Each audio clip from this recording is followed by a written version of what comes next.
ধন্যবাদ। আমাদের স্কোয়াডের অবস্থা লোকাল প্লেয়ার সবাই অ্যাভেলেবল আজকে ছিল প্র্যাকটিসে। আমাদের জানেন আমরা অকশন থেকে যাদেরকে নিয়েছি তারা সবাই অ্যাভেলেবল ছিল এক্সেপ্ট মাশরাফি ছাড়া।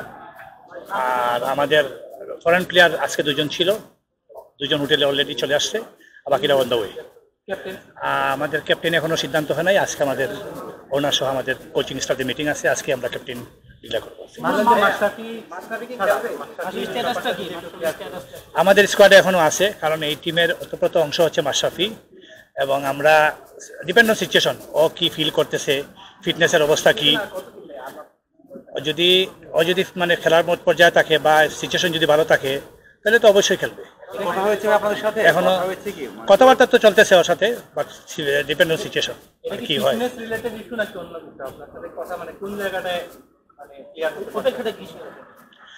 ফিটনেসের অবস্থা নিয়ে কথাবার্তা হচ্ছে, প্রিপারেশনটা ইম্পর্টেন্ট।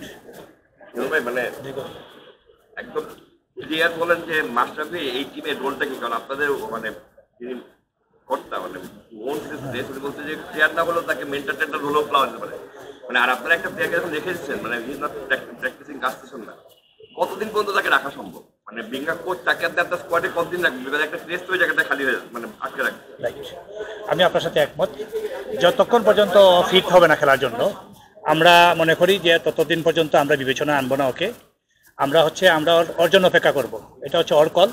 ও যখনই বলবে যে ও রেডি টু প্লে, তখন তারপরে একটা নির্দিষ্ট সময় আছে, যখন আর সময় থাকবে না তখন আমরা ওই জায়গাতে আমরা অন্য প্লেয়ার কল করবো।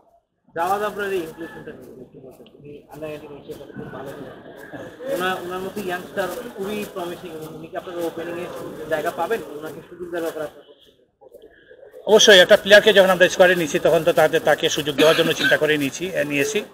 আমাদের যে জিনিসটা হচ্ছে, যেহেতু আমাদের সম্প্রতি সময় আমাদের আন্ডার 19 টিমের আমাদের পারফরমেন্স জানেন, এবং তাদেরকে এনকারেজ করার জন্য অবশ্যই তার জন্য একটা কনফিডেন্স, সামনে ওয়ার্ল্ড কাপ আছে, এটা বাংলাদেশ ক্রিকেটের জন্য একটা অনেক বড় জিনিস। বিপিএলে আমাদের অনেক বড় বড় প্লেয়ারদের সাথে ড্রেসিং রুম শেয়ার করবে, ওদের সাথে করবে।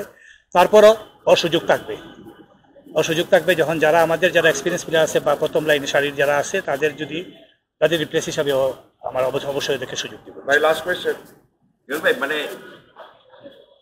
সিলেট দলটাকে নিয়ে আসলে আপনার আসলে কতদূর পর্যন্ত যাওয়া যাবে? মানে যে দলটা আপনার পাইছেন, মানে যে দলটা এখন আছে, মানে কতদূর পর্যন্ত যাওয়াটা রিয়েলিস্টিক্যালি সম্ভব? মানে আপনারা ওয়ান গেম এট এ টাইম দিতে যাচ্ছে না, আপনি দেখেন এটা T20 ম্যাচ, এটা হচ্ছে আমাদের ম্যাচ বাই ম্যাচ আমাদের প্ল্যানিং থাকবে, এবং পার্টিকুলার ডে হচ্ছে ইম্পর্টেন্ট।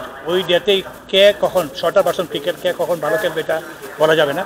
তো আমাদের আশা হচ্ছে আমরা তো একদম সর্বোচ্চ ফাইনাল পর্যন্ত যাওয়ার, ইনশাল্লাহ আমরা সেই চেষ্টাই করবো। ধন্যবাদ সবাইকে। Thank you ma'am.